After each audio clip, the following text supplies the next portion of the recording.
So ayun na nga, nag-golf lesson na rin po si Kato Chang.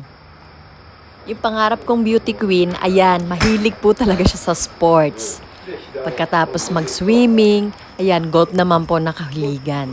At magaling rin po yan, mabilis rin po yan sa marathon.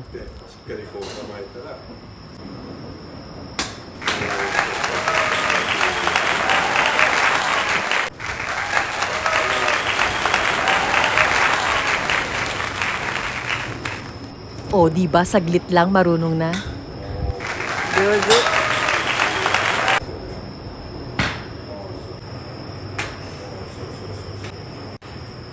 Kaso dahil medyo malikot ang katawan niya, ayan, hinawakan na po siya ng teacher niya.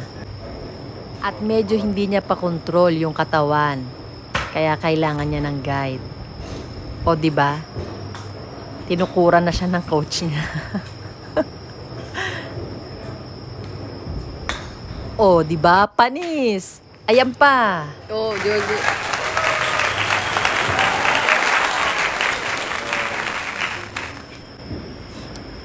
So ayun, medyo masaya naman kami sa resulta at masayang masaya po siya.